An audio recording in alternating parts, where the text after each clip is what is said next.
व्यासपीठावरील सन्माननीय फडणवीस सर, गोरे सर, चिटणीस आणि आजच्या कार्यक्रमाला साताऱ्यावरून खास आलेली आमची गायक मंडळी. खरं सांगायचं तर फडणवीस सर बोलल्यानंतर मी काही बोलावं असं राहिलेलं नाही. त्यांचं ऐकणं, त्यांनी ज्या पद्धतीने विश्लेषण केलेलं ते बघितल्यानंतर फारसं काही संगीताबद्दल माहीत बोलावं असं माझं काही ज्ञानही नाही. काही लोक बाथरूम सिंगर असतात, मी बाथरूम सिंगर सुद्धा नाही, कारण बाकीचे बाहेरचे लोक घाबरतात का आवडते माणूस म्हणून. पण हे कानावर आलेलं संगीत बघितल्यानंतर 1 तास कसा गेलाय कळा. आजच्या काळामध्ये जसं सरांनी सांगितलं, प्रश्न खूप आहेत.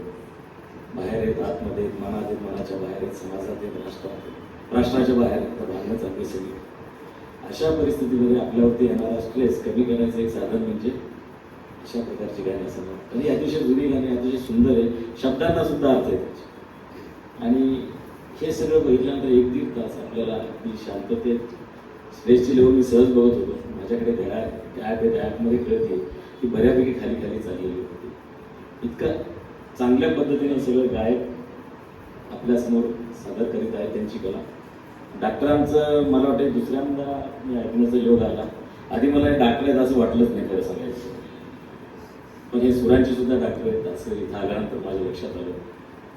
चिटणीसांबद्दल सांगायचं झालं तर पुणे ही आता महाराष्ट्राची मी म्हणतो देशाची सांस्कृतिक राजधानी आहे.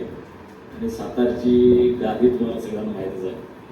सातारची सांस्कृतिक नाळ पुण्याला जोडण्यासाठी जे सतत प्रयत्न करत असतात ते चिटणीस, अशी माझी धारणा आहे. ते मला एकतर साताऱ्यात पकडतात किंवा पुण्यात पकडतात, पण कुठं ना कुठं कुठल्या तरी कार्यक्रमाला, साहित्य परिषदेचा कार्यक्रम असो किंवा अशा प्रकारचे संगीताचे कार्यक्रम असो, तिथे अगदी आगत्यानं बोलवतात.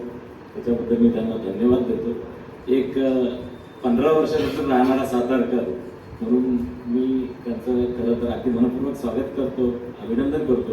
आणि आपण जे कुठले कार्यक्रम घेत असाल त्याला नेहमी साताऱ्यात मी माझा पाठिंबा असून इथं सुद्धा नक्कीच आहे, इतकं सांगतो. आता खरं मी बोलून थोडासा व्यत्यय आणला, आपल्याला गाणी ऐकायची, त्याच्यामुळे माझं मनोगत होतं ते मी संपवतो. जय हिंद, जय महाराष्ट्र.